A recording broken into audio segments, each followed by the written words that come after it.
we were like right before the show started. We were talking about how great it would be to do the greatest films of the 1890s show. That would be a very limited range of works there. That's funny. Do you think we'd all have the same movies on our list? Do you think that might be a possibility? Yeah. Workers leaving the factory would be number one. Just beautiful. Okay. All right. We're now getting to the point where I don't even know what I'm going to say, but I'm going to say this. This director made two films I really liked. I made a lot of films in the 90s I really liked, but two in particular, I'm just going to pick both of them for my number 5, and that's Steven Soderbergh's The Limey and Out of Sight. And they're kind of both really almost, in some ways, the same kind of film because they both have incredible comeback performances, I would say. I don't even know if Out of Sight what you call a comeback performance, but it's the first performance by Clooney where we're truly, like, Soderbergh really realizes his potential as an actor, as a matinee idol, as a just true mesmerized star power that he has. Also, the only good performance Jennifer Lopez has ever given. That's really true. But isn't it amazing, though? I mean, I like her in Selena, but she's okay in that. But but I mean, this is really the. I mean, and it's it's not unheard of that someone to have really one truly great performance, but she has this really great performance, and her chemistry with Clooney is just spot on. It's amazing how good they are together, and I really like that. But then there's also The Limey, which is just a year later. And you have this magnificent, this towering performance by Terrence Stamp, who's just, like, electrifying. And the genius of that is the flashbacks are from Ken Loach's Poor Cow, which I thought was just a thing of genius to do. That movie is just incredible. I mean, Terrence Stamp has obviously been in a lot of good things. The Hit, The Collector, and obviously we all know him as General Zod from Superman. But this was just an amazing performance from him, and Peter Fonda's good in it too. And it's funny. There's another great film in the 90s. It's not on my list, but Yuli's Gold. You can't rule that out. That is like really Peter Fonda came back with that, and I thought he was very good as the baddie in this one. But I think it just shows you see this with Soderbergh throughout the decades. Started, I guess, with The Underneath, his remake of Crisscross. What was it? Was it 94 or 95, Dean? I think that was 95. I'm not 95. Not quite sure. Yeah, and it was interesting because you see this thing. Oh wow, he likes old like gangster movies and everything. He's really into that. And then you see he takes an Elmore Leonard novel and then he does this in The Limey, and it's just he's great. I mean, he's good in any genre. I think that's the genius of Soderbergh. We talked about this a couple of months ago. Just the last year, you've had Contagion, Magic Mike, and Haywire, 3 very different films. And that's wild. Just incredible. And we do on the show make a fuss about him, but I don't think enough fuss is made about him personally. I just don't. I agree. I think because he makes so many different kinds of movies that he seems to, for a lot of people, he seems to lack this sort of sense of like, oh, he's this guy, because he's like 1,000 different guys, He doesn't have that thing that like Christopher Nolan has, like, pitch black action movie / sci-fi thing. Oh, Christopher Nolan. That's who that is. This guy does everything. So that's amazing. It's just really unbelievable. Who in the Magic Mike turned out to be one of the most uplifting, inspiring movies of the year. And that was the biggest, maybe one of my biggest surprises of the year. Yeah. Because I went into that movie going, okay, what is this? And then I was like, hey, it was really fun. No, it was. So that's the Limey / Out of Sight is my number 5. Yeah, I love those 2 movies too. They're both on my list further on down. Right. And And they had the great supporting cast in both of those movies too. Yeah, I mean, especially Out of Sight. Out of Sight, with, Don Cheadle, Steve Zahn. Yeah, Steve Zahn. I always remember. Also, the great. Is it Ving Rhames who's in it too? Is it Ving Rhames or is it? Yeah, I can't remember now. I think it is Ving Rhames. Yeah, you got to forgive me. It's been a while too. The other thing that's really a stroke of genius in that movie is that Michael Keaton plays the same character in Jackie Brown and this Ray Nicolette. And when he shows up in Out of Sight, you're just like, oh my God. It is funny. Awesome. It is funny. It is. Oh yeah, Albert Brooks. I forgot Albert Brooks. Albert Brooks is really. Catherine Keener, Jim Farina. Mm-hmm. So yeah, I mean, it just goes on and on. But it's a very well made. Both of them, like you said, both of them have really good supporting performances in them. So yeah, excellent screenplay too. Yeah, without a doubt. That was his one Oscar nomination. Was it screenplay? I forgot Frank. Oh yeah, and he turned out to be a great director too. The Lookout. Yeah. Lookout. Yeah. Yeah. And the Limey is terrific too. So. Yeah, and I just rewatched Out of Sight recently, and you're right. It's very. I mean, it did announce the arrival of George Clooney as movie star because he had. Don't go in that one. Go in the other one. That bathroom's messy. I'm sorry. That's rare. Yeah. Awesome. That's got to be kept on the show. It really was the first movie because George Clooney had attempted several movies prior to that, and it didn't click. It was one of those things where this guy should be a movie star, but right. The projects aren't clicking. And Soderbergh found a way to bring out that very kind of tough but vulnerable Steve McQueen type quality out of Clooney. And also something that really stands out in the movie. I mean, it's beautifully shot and beautifully photographed, but also the editing is so inventive. And the same thing, of course, as you've already illustrated, it can be said of the Limey. I mean, these are mainstream popular entertainments that have an experimentation edge to them. And I like that about Soderbergh. I think he treats his whole career as kind of like an experiment. Right. Yeah, he does. Yeah. He does. I mean, look at films like Bubble. I mean, recently, like Bubble and The Girlfriend Experience. But then if you go back now, before Out of Sight, you had Schizopolis. Well, what did he follow up Sex Lies with? He followed it up with Kafka. Which is just the oddest thing. But then he did King of the Hill?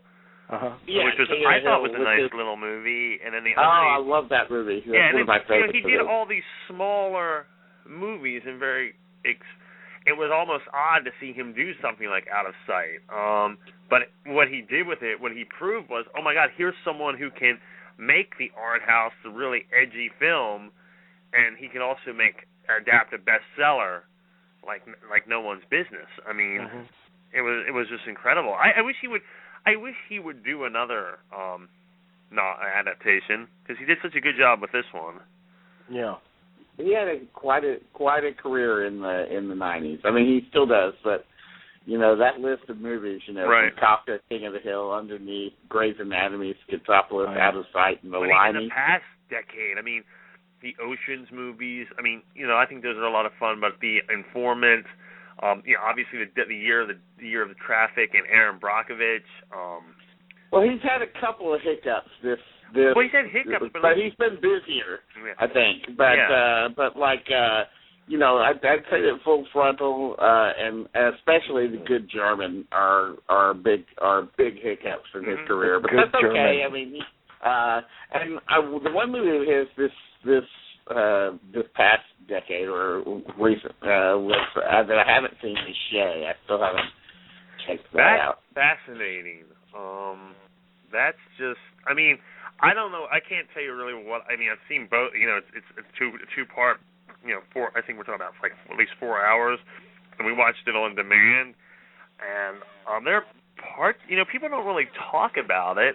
It's not something that's really. I mean, unless I'm mistaken, but I think there's there is this, like, hidden in the movie is, like, the performance of Benicio del Toro's career. It is quite a staggering achievement, and I don't know if that many people have seen it, but it's worthwhile checking it out. It's just fascinating. It's weird that people haven't seen it because he's on T-shirts and stuff. You would think people would be. Well, I think it's better than the Omar Sharif one. I mean. Yeah, people luckily don't know that one exists. I don't think Omar Sharif wants people to know it exists. I think it's been suppressed by now. Yes. Yeah. I mean, anyway, and some people have problems with Solaris too. I'm not one of them. I like that movie, but I like it a lot too.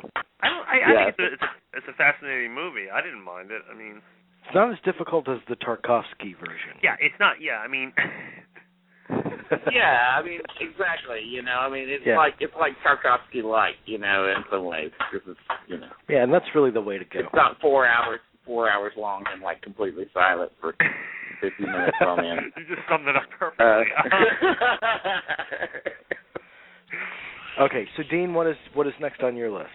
On my list is one that I suspect is going to be in the top echelons of all three of our lists, so we'll probably be able to save some time here. But it's possibly the most influential movie from the 90s. Its effects are still being felt today.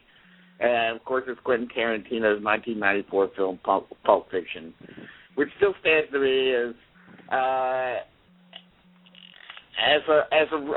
we had seen Reservoir Dogs, of course, but this was like something that none of us were ever expecting. It was just sort of kind of a weird anthology movie, like with three stories that are inextricably linked and jumbled around, very much like I think he got a lot of inspiration from Kubrick's The Killing to do some of that stuff. But of course, we've all seen it. I mean, everybody's seen the film, so I don't have to go over what it's about. But what's it about? What's a Tarantino? No, I'm joking. But I think that the reason that it hits number 5 on my list is that I don't require a lot of like subtext from it, although I think it does have a lot of like religious subtext, and I think it's also that's a movie that's essentially about loyalty, because in all three of these sections of the story, the loyalty of the main character is taken into question, and they have to make a moral choice as to what their next actions are going to be, and then they have to suffer the consequences whenever they come down.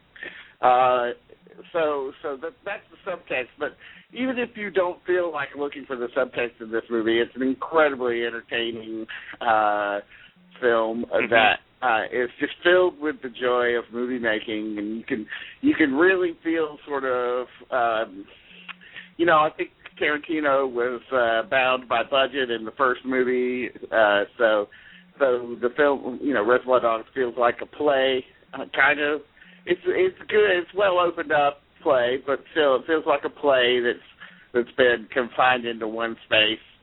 And by the way, that would be a good stage play to remake Reservoir Dogs, to do Reservoir Dogs on I want stage. Michael Madsen's part. But so it feels the first film feels hemmed in, but this Pulp Fiction feels like it's like a prisoner who's just broken free and is now like leaving the shackles behind and running through a field of bloody daisies or something, because that's how freeing the film feels, from its wide range casting.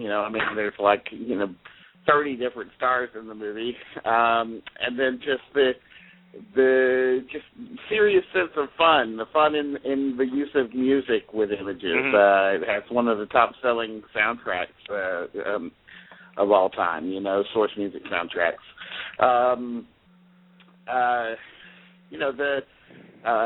The building of tension in a lot of the scenes feels kind of brand new to us. I mean, the whole thing with the Uma Thurman section of the movie where she's, famously taken and had a overdose, and the whole thing with the shot to the heart. Mm-hmm. That's just something, that when you were sitting in there watching the film, you're just like, for the first time, I remember thinking, I just cannot believe this. This movie is overwhelming how good it is. And it is one movie that I still, to this day, I don't sometimes you get, when movies are really popular, at least I do, I get sort of irritated with people talking about them all the time. But Pulp Fiction is one that I never get irritated about people talking about, just like, Jaws or something like that. It's like, I understand it completely. It absolutely deserves to be talked about. Well, my number 5, I don't have a lot to say about it because we've already discussed it. It is Eyes Wide Shut. Right. Yeah. First of all, notable because you don't quite know what Eyes Wide Shut is. Mm-hmm. What do you mean? Are you talking about the title? No. I'm talking about its classification. Oh, I mean, I see. As dense as all Kubrick films are, you can classify 2001 as a sci-fi. You can classify Barry Lyndon as a costume period drama, Shining as a horror film, Full Metal Jacket as a war film, Paths of Glory, on and on. But what is Eyes Wide Shut? Is it a domestic drama? Yeah, but it's also a mystery. Mm-hmm. It is. God, I can't wait till we do this show. It's also a dream movie. It is all of those things. Although the mystery, yes, there is a mystery in it, but it's not your typical kind of mystery. Well, the mystery is even goes as far as, is there a mystery or not? Yes. And even that long explanation scene with Sidney Pollack, where so much is revealed, but you come out of that scene and you're like, do I really know anything really more about what happened? It's such a fascinating movie, endlessly, and has such a great elusive quality to it. And I just read that the DP of the film, Larry Smith, who we spoke to, he's just about to start his directorial debut, which is exciting because I liked him a lot. But it's one of those things where it's layer after layer after layer, and the movie will constantly reward you if you're attentive to it. Mm-hmm. And I hope the people that dismissed it upon first release return to it with an open mind. Right. But I think that most people that dismissed it, and it's one of the few Kubrick movies that I didn't dismiss when I first saw it in '99. Mm-hmm. I felt like I got the feeling of it. But I feel like even those people that dismissed it felt the overwhelming urge to go back to it. Like something drew them back in. They certainly never stopped talking about it. Yeah. The last thing we get from Kubrick, I think one of the reasons people might have dismissed it, some people, specifically Tom Cruise fans, might have just thought it was way over their heads or something, I think, in some ways, and just didn't get it kind of thing. Right. I think that was to be expected, I think. And God knows what they thought of Vanilla Sky then, but, but... They were sort of tricked into going to some crazy art film that they would never go see, if Cruise and Kidman weren't in it, it'd be like, they were tricked into going to see La Ventura or something instead. It's a fascinating film, though, and like I said, I can't wait to hear the show we do about it, because there's so much I don't know about the film, and I just think it's look, he didn't make that many movies. You got to take what you can get. I mean, yeah. And what the movies that he made, it was like what I was talking to Keith Gordon about last week. How many movies are in each of those movies? I mean, you get a lot of movie with a Kubrick movie. So yeah, you do. Yeah. Mm-hmm. you really get your money's worth. Yeah. He really gave you your nut. I mean, not everyone was like a Foxminder who made tons of movies in a short amount. Yeah, well, he would make like 6 movies a year or something. Yeah, I mean, the only guy who's like that is Takashi Miike, and to a lesser extent Soderbergh in many ways. There's probably a lot of people like that though in the Hong Kong film industry, isn't there? Hong Kong and Japan. Yeah, I mean, but you know. I wonder what Kubrick would have thought of Malick today, because I do think that Kubrick was, throughout his career, he was kind of like a Malick, where it took forever in between projects. But even though I don't know that Malick was so productive in terms of constantly searching for material for a long time, right, and developing it and nurturing it. But Kubrick, so long between each movie, but he always wanted to be the guy that made more movies. He said that he is quoted as saying that. I would love to have seen a buddy movie of Terrence Malick and Stanley Kubrick. Yeah. I always secretly wanted to see Clint Eastwood as an actor perform under director Stanley Kubrick. That would be fascinating. Actually. I would love to see the Kubrick exhibit at LACMA. I would love to go. Oh yeah, I'm definitely going to LA to see that before it closes in June. But because Eastwood is the more than one or two takes. Yeah, I mean he would have just strangled Kubrick. But I would love to have been a fly on the wall for that one. Yeah, I'm sure Eastwood that would have been Unforgiven. That dynamic. So okay. Dean, what is your next one? Your number 4. Oh, let's see here. Hold on a second. I have to go back to my original page here. Number 4 is the only documentary that hits my top 10 list. It came from 1994, so it actually, for my money, it actually best Pulp Fiction that year for the best movie that year. But it's Terry Zweigoff's Crumb. And, I went into the movie already a fan of Crumb for probably about 15 years at that point. And it's funny, I learned a lot about Crumb. I had even met Crumb at one point, in the late 80s I guess it was like the 20th anniversary of Zap Comics, which came out in '68, and we were having some kind of soiree in the village or something, and I went to see him and talk to him for a little bit. But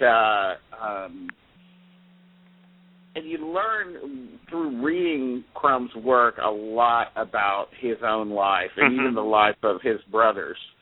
But it took the movie Crumb to actually get, an outsider's look at it, and it was a fitting outsider in that Terry Zweigoff, the director, had been friends with Crumb for 25 or 30 years or whatever since they were teenagers. So I'm sure Terry Zweigoff was sitting on this for a long time, thinking about it. Because Zweigoff had been making, short documentaries and feature documentaries for years before he did Crumb, which was really only his second feature, and his last documentary before he broke into narrative films with things like Ghost World and Art School Confidential and Bad Santa. The real revelation with Crumb comes not with the illumination of Crumb's personality, but which we're all familiar with, even with his wife, Aline Kaminsky. We're familiar with her and through her works, too, if we're underground comic book fans, that is. But it was the revelation of the interview with his brother Charles, who really inspired Robert Crumb to begin to paint, and what actually forced Robert Crumb to start drawing. It was the revelation of that character that really threw that movie over the edge for me. This was something completely new for me, and it made the film, absolutely quite ridiculously heartbreaking. Actually, I found that. Yeah. I found that character of Charles to be sort of a gentle soul that had too much of the world and just locked himself away with his constantly kvetching mother and a house full of cats and no contact with the outside world and 1,000 books to be reread and read again. And I just found that utterly heartbreaking. But that was the thing that really put it over for me. But of course that's not the whole movie. The whole movie is really about another thing I love about it is it tells the story of Crumb basically getting fed up with America and deciding to move with his wife to France, and where he still lives today. And I like that aspect of it too. I think that a lot of the film is devoted to his sort of disgust with the modern world, and I really empathize with that as well. It's got a great piano music score that's taken from old blues records, because Crumb is an old blues records fanatic collector, and so there's a lot to listen to in it, and it's particularly well shot by Mary Alberti, who's gone on to do narrative films herself. And it's just a movie I just love, just from top to bottom. I know a lot of people find it disturbing. I guess they do, but I don't get that. No, it's not disturbing. Disturbing is the wrong word. I think you hit it. Heartbreaking is the word. Is the better description of it. I think that's probably the best way to describe it in some aspects. It's really interesting. You know, you admit we had talked before we started. There weren't a lot of documentaries. I remember watching this and another great documentary within the same year, Hoop Dreams. Mm-hmm. Yeah, Hoop Dreams. Yeah, y'all forget all these movies came out around like that in that span of time, or at least that's how I remember them. But both incredible documentaries. That you know, I like Crumb. I was familiar with his work, not really that familiar, but enough that that looks really cool. Let's go check that out. And it was, you know, it's like that and like something like Hoop Dreams are the best kind of things, because you're like, wow, these are really, really powerful films. And Crumb, no doubt, that's a really good choice to put on your list. Very good one. My number 4, God, it's hard to pick one by this guy, because this is really, I guess, his if there is such a thing for him, his golden period. I'm going to pick Kevin Smith's Clerks. Mm-hmm. 10, 15 years ago, I might have picked Mallrats. But let's stick to Clerks, because you can't have Mallrats without Clerks. I like Clerks a lot, not just because I worked in retail at the time it came out, but I liked how his characters spoke. And there's an argument to be made they haven't really matured that much since Clerks in that way. I would make that argument. But no, I really liked, you know, the use of pop culture, and I do think he writes really funny dialogue. But I do like this. I like everything up till Clerks too. I'm curious about the stuff that comes afterwards. I'm more curious about what Kevin Smith has become. I like he does all these podcasts, and he goes and does. He seems like something. I have some of the DVDs, a lot. His not stand up, but his speaking engagements or whatever you want to call them. Mm-hmm. And he's a very, and of course now he's doing the TV show called Comic Book Guy. Yeah, and it's funny. Like I have no interest in that. I'm sorry, I just haven't bothered to watch it. I've seen it. Is it any good? Yeah, I mean, it's just a bunch of guys sitting around talking in a comic book store. Yeah, I think I've watched about 15 minutes of it. I haven't watched any of it. Okay. It has all the ambition and aimlessness of a Kevin Smith movie. Why do I need... But, no, going back to Clerks, though, at the time, I mean, it's like it's the same thing, and this is a director who should be on my list, and it's not because it's only 10, Robert Rodriguez, just guys who made these movies for, you know, went all out. They didn't, but they used all their resources, all the money they had. They found creative ways to make their movies. But I always found Kevin Smith and Rodriguez's stories so inspiring to like really go out and make a movie. But I think the most interesting thing about Kevin Smith, and he'll be the first to tell you this, is that it was Richard Linklater's Slacker, another great director from this period who's still making good movies.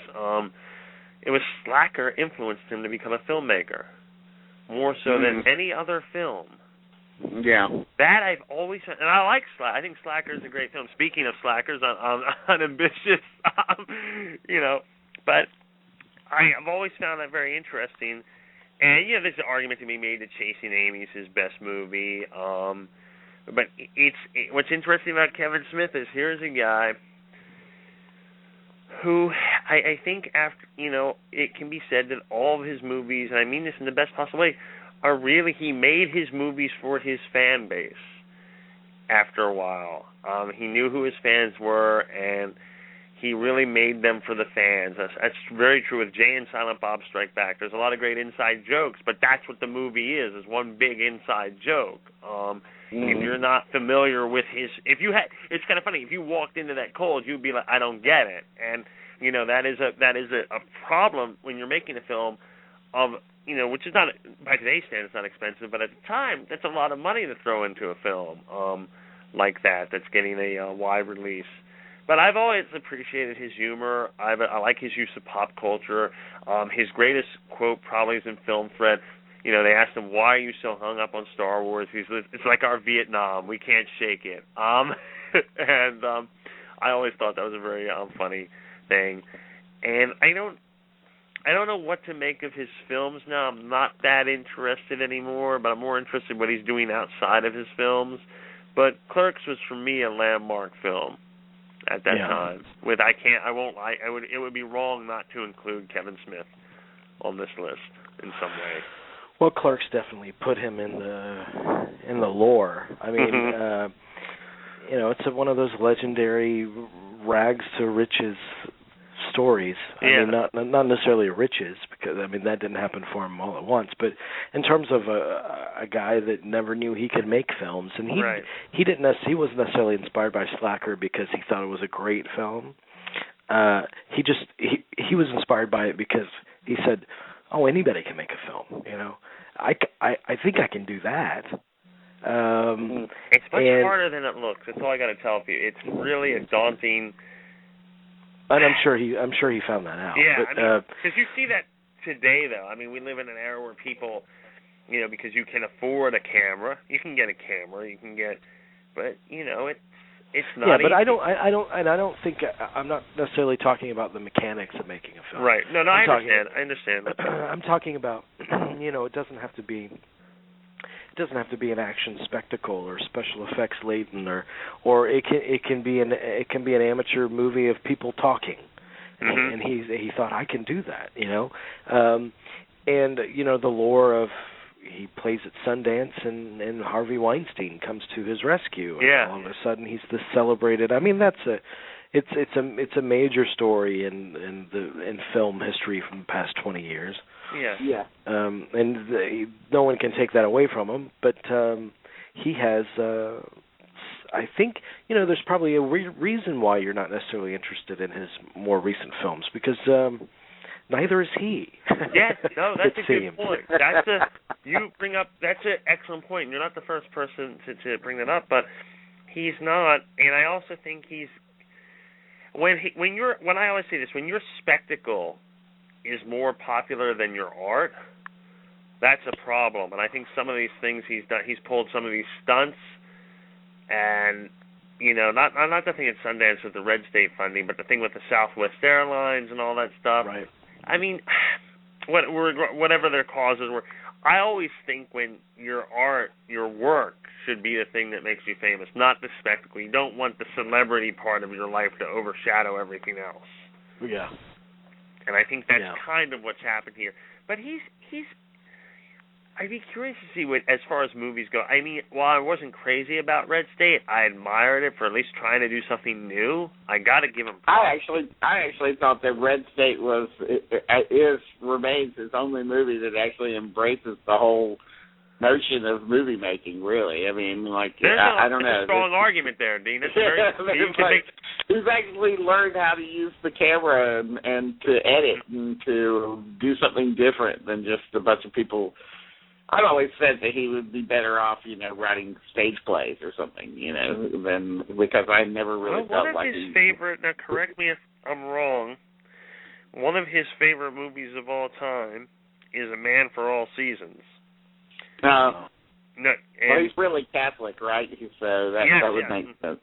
And he loves that. I mean, remember many, many, many years ago, the New York Times had a filmmakers talking about their favorite films, and that was his choice. I think personally, I think his relevance is past. I think that Kevin Smith was a man for one season. That was a cheap joke.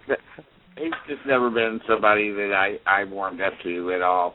My favorite things all about Clerks are really just I do like that character that's running the video store.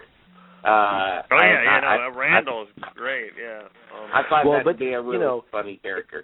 If nothing else, Clerk belongs on a list of certainly the most influential films of the 90s. Like one of the watershed moments, if only because it established or furthered the kind of DIY style of filmmaking. Right. Yes. And you know what that stands for. Yes, I do. Okay. Okay. Crumb and Clerks, those were your guys' number 4, my number 4. A movie I've spoken about ad nauseum, as all these movies are that remain, I'm sure. Nothing wrong with that. Casino. Casino. My God, I love Casino. I watch this movie probably 4 times a year. When I got my new TV last month, it's one of the first titles I put in.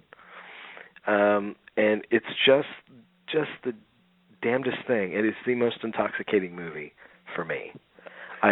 Every time I get lost in it, and so ambitious and talk about being dense. There's just so much going on, multiple, and very experimental in its own way. Multiple narrations. It's a political, it's a twisted kind of tragic love story. It's a movie about friendship and the mob. It's a great film. Great role for De Niro too, and it's one of those great. That was a great year for him. Yeah. 95 because one of his best years. And his other movies coming up on my list, but from that year, but just a very contained character. And I think it sparked a big challenge in De Niro playing that role. He's the world around him is falling apart. Right. And he's so tightly controlling in every aspect of his life. That it's really tragedy for him. This whole story. Whenever I start my car, I think of it. When you start your car, whenever I start, I'm serious, dude. Whenever I start my car, I think of the beginning of the movie. Every time I wear a pink suit, I think of it. No, but it's a great movie. This is something, because I brought up a good. I figured you'd bring Casino up and the other one, and they're both such awesome movies. I can't fault you. We could do another show on Casino as far as I'm concerned. It's a fascinating movie, and I'm glad that you like it because, as we talked last night, people dismissed it as a retread of Goodfellas, and they're 2 very different films. Very different. Well, I have to say, I was one of those people actually. I went to go see it up in New York at the press junket, at the Casino press junket. And I came out a little disappointed because I did feel like, mainly because of the casting, I think. I felt, because Pesci was in there kind of playing the same kind of character that he was in Goodfellas, and then so was De Niro at the same time as well, kind of playing a controlling, head guy. I didn't think Jimmy Conway intellectually was quite in the league of Lefty. No. Lefty's a lot smarter. I mean, there are bigger. The difference between the two movies that I had to let time actually go by before I actually figured this out, and see it again. But the big difference between the two movies is really the escalating level of the amount of money that's involved in these people's lives. Oh, yeah. I mean, really, you can look at Mean Streets. I always look at Mean Streets, Goodfellas, and Casino as being sort of a trilogy, because Mean Streets is all about the little time guys. And the level of fun in Mean Streets is very high. Right. I mean, because there's not a lot of money involved, there's a lot of fun to be had in most of Mean Streets until the very end. And then I think, from that we go on to Goodfellas. And Goodfellas is really, the fun is reduced. Now that there's more money involved, there's more people involved. Now the fun really only is at the beginning of the film when the characters are at their youngest, really. But as age and more money gets involved, and then drugs, of course, the fun gets, weaseled out of what they're doing. By the time you get to Casino, the fun level is almost nil, because this is serious business here, and there's no fucking around with this. So there's no kind of there's not. In fact, I don't think there's any sort of like fun kind of horseplay in it. That's like, wow, isn't it great to be one of these guys? It really doesn't seem like the most ideal life. And no, that's a good observation. That is, yeah. Yeah. So it's like, but that's another thing about the movie too, is that since there's so much for these people to be doing in order to keep their feet on this tightrope that they're walking, there's so many activities they need to be doing, so many plates they have to keep spinning, that the pace of the film seems absolutely like ridiculous. It's like overboard. It's overboard ridiculousness. Like, whereas there were like 20. Let me just give you an example of the song score in it, the source music score. I think there's like, in the space of Goodfellas, which is 2.5 hours long or whatever, 2:15. I think there's maybe something like 40 songs in it. I think there's like 80 songs in Casino, and it's really only about 30 minutes longer. Yeah. So that sort of sense of like everything ratcheted up. Oh, it's packed to the gills, and and he does stumble here and there with his song choices. Sometimes they're a little too on the nose. There's a scene where he goes in the car with Joe Pesci, and Joe Pesci has tracked down Sharon Stone, and they go in the car in the garage so they won't be bugged, and he turns on the ignition, and on the car stereo they're playing "You Can Go Your Own Way." Yeah. Which is a little too on the nose, Yeah. It's a little gripe about a big movie that just has so much to savor. I agree. There's a lot to love in it. Yeah. It's one that I came around to loving a lot more than I did. So. And you get a sense that he's wounded about that movie. Mm-hmm. Because anytime somebody brings it up, he's like, God, I was crucified about that movie, over that movie. And it was so good, though. I mean, I loved going to see that. Yeah, I remember him premiering it at Show West, I think, and the trades wrote about it, and they said all the exhibitors were disgusted by it. They said, oh, God, this is such an incredibly violent movie. The guy's eyeball popping out and all that kind of stuff. He said, I don't know if anybody's... Yeah, and I remember putting it together because there's a grand opening of a movie theater here that I helped out to open, and that was one of my jobs, was to put together the print of Casino. Right. And get all the cues right, because there's certain tapes that you put on prints to lower the lights and raise the lights and all that kind of stuff. Right. And I could never get those right. I could never get those lighting tape cues right. Mm-hmm. But and then I watched it that night after putting it together, and my God, it was a revelation. I mean, just the fastest paced 3-hour plus movie I've ever seen, outside of another one that's yet to be named on my list. Yeah, it's a pretty coked up movie. It feels like it feels. It definitely feels like you just had an 8-ball, and now you're like. I've never had an 8-ball, Dean, but I'm grinding your teeth. Well, I wouldn't invite you to try it, not at this age. No.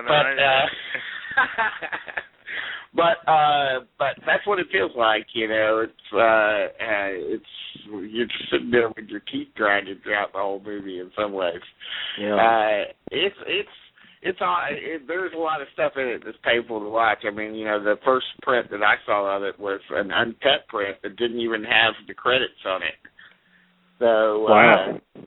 So it just started off with him going into the car, and then the car blowing up, and then we didn't get to see the Saul-Bass credits because they weren't ready yet. But there was also a lot of stuff in it that was there was some stuff in it that was cut out, and mainly it was a lot of some of the violence, which really went overboard, I guess, and including the head in the vice scene, which was a little bit more horrifying in the version we saw. Well, yeah, and so you saw because he shot it a lot more violent intentionally. So when he showed it to the ratings board, and they said, "Oh no," he could cut it down to actually how he had originally wanted it. Right, exactly. Yeah. That was wise of him. But great movie. It's like 67 on my list. So. Oh, very good. Okay, so Dean, what's number 3 on your list? Number 3 is a movie from Canada from 1997 by I guess I would say one of Canada's most acclaimed filmmakers. I guess most acclaimed maybe after David Cronenberg. Would be from Adam McGoyan, and it's called The Sweet Hereafter. Oh yeah. Oh boy, that movie. Wow, what can I say about this film? Okay, well, first of all, you know how we were talking about the jumbling up of Pulp Fiction and everything like that? Well, it's funny, you know, we don't hear a lot of people talking about Sweet Hereafter with this in mind, but Sweet Hereafter takes the jumbling up of time and space to like 1,000 degrees beyond Pulp Fiction or anything else that I've ever seen. Seriously, the first 10 minutes of the movie has 5 or 6 different scenes in it, and each one of those 5 or 6 different scenes are happening at a different space and time that the movie covers. And it's very deceptive, this film, like how it takes you a little while to realize this about it. But it's like, wow, this, you got to go back and actually look at it again and go, wow, this is completely wild. This scene is happening 2 years later, and then we go to another scene that's happening the year before, and then it's insane what they're doing. The movie tells the story of a lawyer who blows into a snowy Canadian town. The lawyer is played by Ian Holm, and he is there to get parents to sign up for a civil action suit, which targets a bus company. The bus company, he says, was responsible for the death of a lot of their children who died in a terrible bus accident that happened on a wintertime mountain highway. And the film follows Holm as he not only tries to get the signatures from the parents, but also he's investigating the crash in general, and looking at the bus and talking to the driver and talking to some of the survivors as well. And Holm himself is dealing with his own problems, dealing with a child that he has that he once saved from a horrible fate, and is now sort of lost on the streets, and she even reveals that she's got a disease in the movie to him, and that he might be losing her forever. So the film is filled with this sort of sadness of the sort of wrongness of what it's like to be a parent who buries their own child,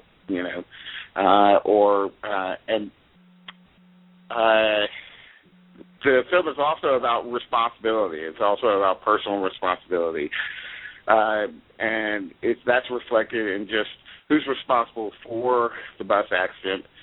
Or is it just an accident? Is it just simply an accident? Like, accidents do happen. So it's like, is there any responsibility? And what are the responsibilities that parents have to their living children, and not just to the memory of their children, but to their living children? Then we have this character played by Sarah Polley, who's one of the survivors in the movie. This was the first time I'd ever seen her, and she just blew me away. Yeah.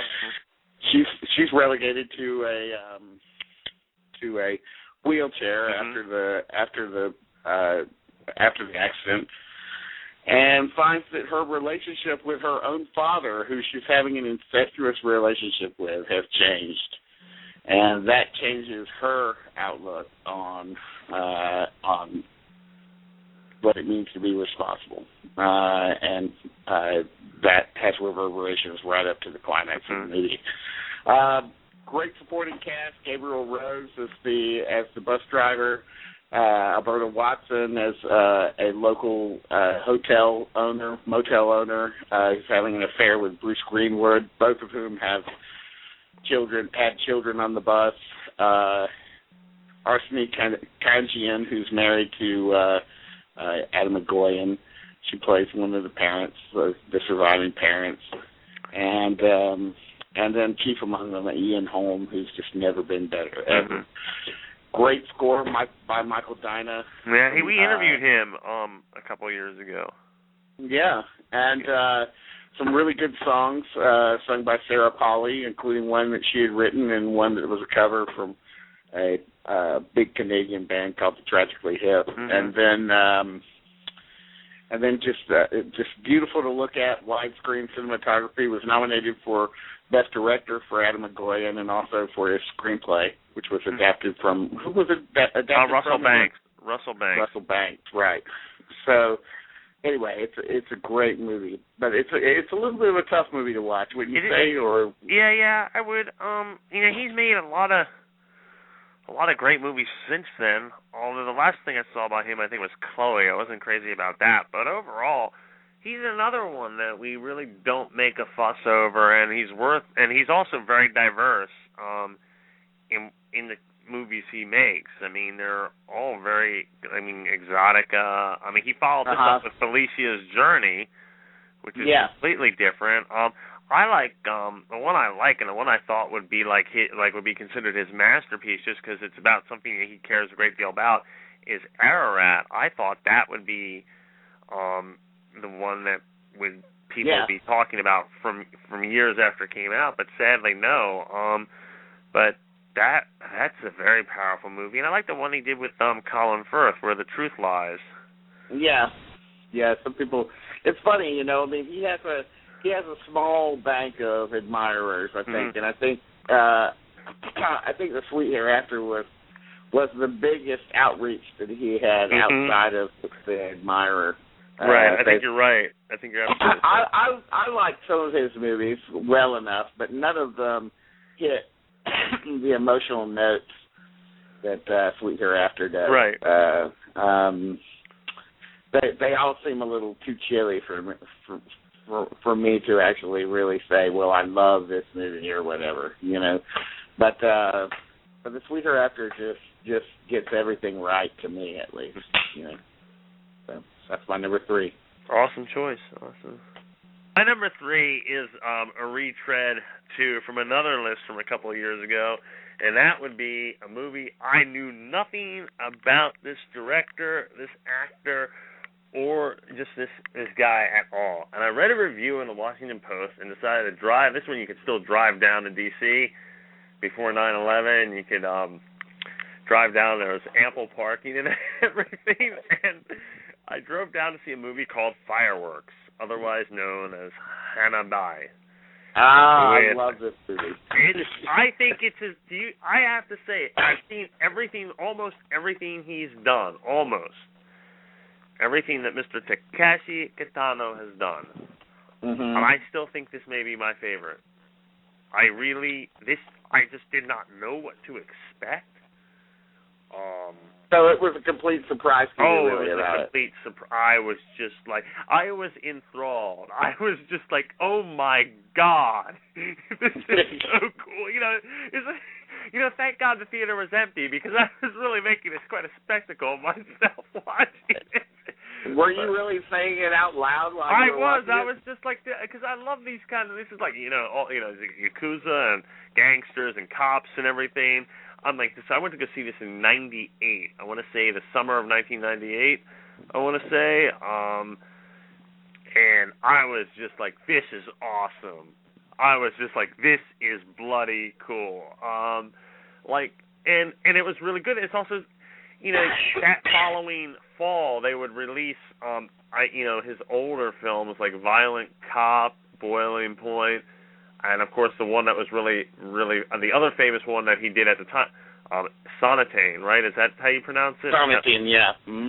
And that's a good movie, but none of them are quite as, I think, as original as Fireworks. I think it's a bleak movie. It's a bleak movie. It's not a happy movie. And I had it on DVD, Dean, and I loaned it to, I don't know, do you know who Michael Jeck is? He's a Japanese film expert who was working over at the hip. Yes. Yeah, and I never got it back. I never got my copy back. Okay. Well, this message goes out to Michael Jeck. No, he's a good guy. He's a really good guy. Last time I saw him was at when the New World premiere at AFI. That was a long time ago. But but we've talked about this movie before on the show. But it was. I have to put it on here just because it was such a revelation. It is. Wow. It is. I mean, it's been years since I've seen it, but it did make my list at about like number 90 or so, and it is a spectacular work. I'd love to go back and take a look at it again. I'd love to get my copy back. Interestingly enough, the other day I was rewatching a Takashi Kitano movie from a couple of years later. That's radically different from Which Fireworks. Called Kikajiro. Oh yeah, that's the one I went down the same theater to watch that too, and I thought that was I was hard on it at the time, but the more I think about it, I get it. It's just a sweet little movie. It is. He's such a loser in it, though. He's such a slacker in it. I was like, yes. But I love how different those two movies are. Oh, yeah, they are. You're absolutely right. Fireworks and Kikajiro. It's so funny to me. But he's on the warpath now. He made a movie a couple of years ago, Outrage, and it was just so violent. I mean, even I was like, oh my God. I mean, he hasn't lost any edge, and he made a sequel to that, Outrage Beyond. That's even supposed to be just crazy. I'm really looking forward to Wong Kar-wai's new movie. Oh, that looks good. Yeah. The Grandmaster or whatever it's called, the one that he's worked on forever. Yeah. And his first samurai movie. Oh, I can't wait to see that. Right. And I could add every movie, Chungking Express and The Ashes of Time and I just don't have room on the top 10, but there's a guy who we've talked about, just some of the most beautiful movies I've ever seen. Oh, I even like My Blueberry Nights. I even That's like a good his movie. American. Oh, come on, Natalie Portman and Rachel Weisz in the same movie. I mean, oh my God. Yeah. Okay, I'm gonna go. I have to leave now. Okay. Okay, so that's a good pick, and that's one that I wasn't on my radar, so now it is. Okay. So obviously it's available on DVD. I'll Michael Jack has my. Yeah, I'll give Michael Jack a call and see if I can borrow it. Okay, here's what I had to say about my number 3 pick, which is Michael Mann's Heat. Michael Mann's staggering achievement is cops and robbers on an epic scale and the best of its genre. Mm-hmm. The first time face-off of De Niro and Pacino, our 2 greatest modern actors, is reason enough to rejoice. But Mann supplements this clash of the titans with terrifically drawn supporting roles. Mm-hmm. But no supporting presence is as crucial as the city of Los Angeles itself. The 70 or so locations used in the film gives us an L.A. we rarely get to see, and Dante Spinotti's steely blue-gray photography captures it all with a quality that goes beyond mere mood and ascends into the purely soulful. It's also another example of one of my favorite subgenres in film, a portrait of people at work. What's thrilling, revelatory, and surprisingly touching about Heat is the cold fact that both of these characters need the other to justify their existence. I wrote that about Heat, and that's about as succinct a description of what I love about Heat as I could articulate without reading to that. I completely agree with all of that assessment. I will say that it didn't make my list.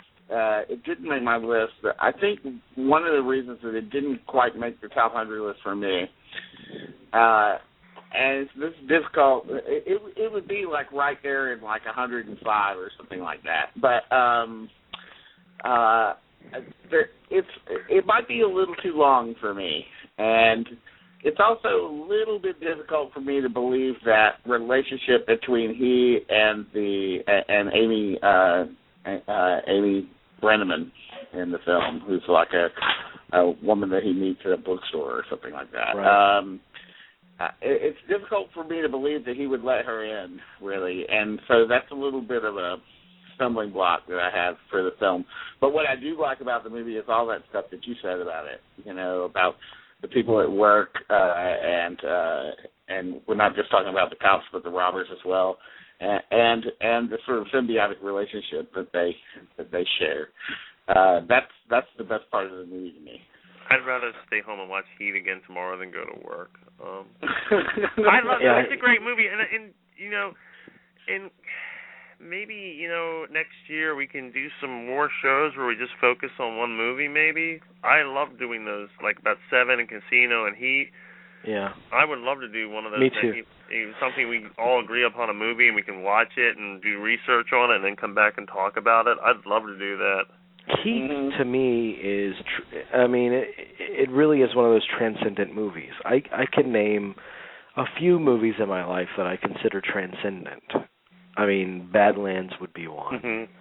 Cuckoo's Nest would probably be one. Where you kind of feel like you're levitating out of your body. The movie gives you this feeling of like you're on a really soulful plane of existence watching it. And it's Michael Mann's a great hypnotic filmmaker, and it took me a while to come around to Pacino in it.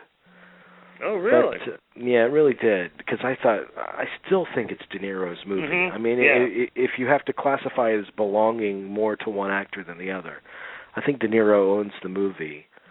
But I do feel like Pacino choose the scenery in a couple of scenes that kind of takes me out a little bit. Yeah, and I felt that way too. And honestly, it took me like 10 viewings. And I remember it distinctly. I was watching it something like the 10th time, and I thought, watching Pacino's performance, I said, oh, I get it. Because I started reading about how he was basing it on the real Vincent Hanna, Mm-hmm. and how Vincent Hanna was very theatrical, Mm-hmm. and he'd do all these outlandish things to try to shake a perp, to give him information. He had a unique way of doing that, and I said, well, first of all, that's perfect for Pacino. And so I watched him as mimicking this real guy, Mm-hmm. and it became more than just Pacino doing a rehash of screaming for no reason, and it became specific to this character. When I realized that. Yeah, I that's a good point. Well, you put two really awesome Michael Mann movies in your top 10, and I think his last truly great movie was Collateral. I think there are parts of Miami Vice and Public Enemies that are good, but as a whole, neither of them really work. Does he have anything new coming out, or? I don't know if he has anything new since. Yeah, he does. Yeah, he's planning something new about a race car driver, I think. Okay, that could be very exciting. I mean, I have high hopes for that. I mean, he's awesome. I do like him a lot. I mean, he's a great. I do too. I hope he gets his mojo back, because Luck wasn't. I mean, he didn't get it back with Luck.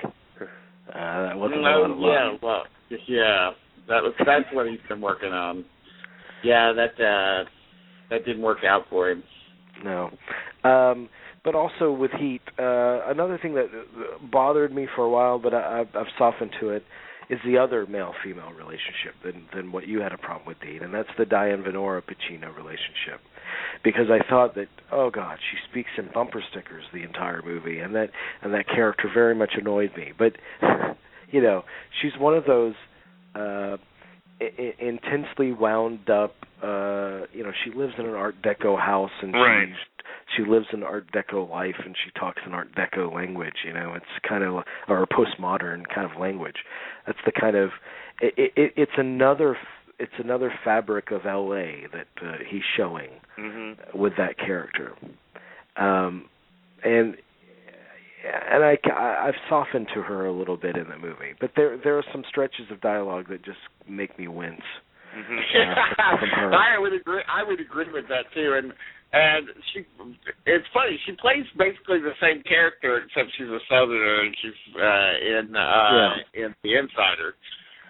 Just this sort of quasi-committed wife that is kind of really more concerned with keeping her house than keeping her man, and is kind of annoying. just sort of annoyingly cloying to her children, and just sort of. I don't know. I kind of feel sorry for Diane Venora, actually, because I think those are her two most famous roles, even though she's been acting in movies for 30 years. But they're not very thankful roles, really. They're not very pleasant. Oh, the music's great, and all the performances are, the performances, like John Voight goes all out. And he creates this very kind of vivid supporting part that, I'm sure that you'd read it, and it's not on the page. And he comes in with all these, liver spots on his face and everything from special makeup. I mean, he creates a very specific character for someone that's not really specific on the page necessarily. Tom Noonan comes in, and that great location, like this house, like at the very top of the hilliest hill in L.A., surrounded by satellites. It's like they find the most amazing locations for this movie. They do have it is a great L.A. movie. Absolutely, all around. And then, of course, we can't forget the centerpiece scene in the movie, which is the bank robbery and the eruption of gunfire on the streets, which is just a stunning sequence all around, one of the great action sequences of the decade, and a truly haunting finale. And I know some people were disappointed because you empathize so deeply with De Niro in the movie. So they're like, God, I was hoping that wouldn't happen to De Niro at the end of it. But he didn't know how to end it, so he ended it the way it ended in real life. Mm-hmm. You know. It was the only way that it could end, really, because really the one thing about cops and robbers is that, for the most part, robbers always get caught. Well, yeah, and there is a tragic inevitability in the movie. I mean, I mean, you know it's coming, and there's a sense of dread, and I think he feels it too.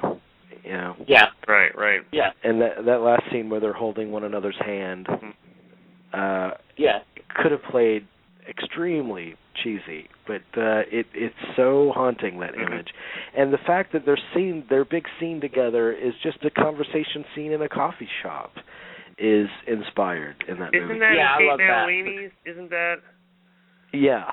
Okay. And actually, that happened in real life too. He took Macaulay out for coffee, and they sat and they talked about life, and they shared that same dialogue. He said, if I'm there and I see you, I won't hesitate to shoot and kill you. Yeah. It was, the movie is informed to the letter by real life. And that's another thing I love about the movie, the details. Right. Michael Mann, if nothing else, is an obsessively detail-oriented director. But the details, he doesn't get mucked up in the details. He doesn't make it so that he can't see the forest through the trees. I mean, the details bring his movies to life when they're at their best. Yes. So there you go. Number 3, Heat.